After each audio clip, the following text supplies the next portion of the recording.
15 ans que notre homme arpente le Parlement. Il n'a pourtant aucun mandat politique, aucune carte de parti. Son métier, c'est huissier, au service de l'institution et des élus, des députés qu'il a fini par bien connaître.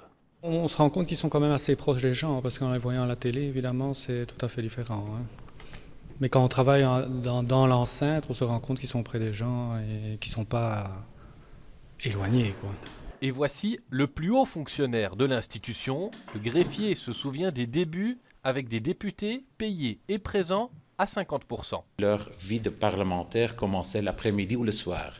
Donc on a eu des séances mémorables, nocturnes même. Et voilà, il fallait parfois donc appeler encore un fonctionnaire en renfort. Eh bien, pas pour dire qu'il venait en pyjama, mais c'était quand même des temps assez mémorables. Il a vu défiler 6 présidents qui l'ont tous marqué à leur manière. Nous lui demandons d'en évoquer quelques-uns. Il y a eu M. Poulet, c'était un professeur.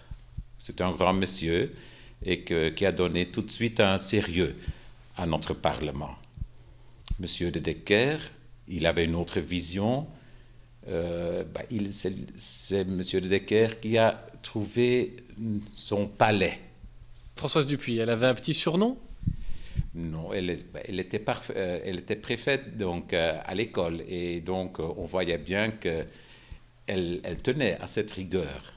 Et c'est vrai que dans un parlement, il faut toujours être à la hauteur de sa tâche, quelle qu'elle soit. Bon, il faut être discret, parce qu'on entend des choses, on voit des choses, donc ça, je crois qu'il faut d'abord être discret, il faut être diplomate. Ça, je crois que c'est les deux grandes qualités, évidemment. Et si on ne l'est pas, qu'est-ce qui pourrait se produire ? Des petits couacs. Des témoignages qui nous rappellent que si les élus se chargent souvent d'animer la vie politique, d'autres plus discrets sont là pour la faire fonctionner.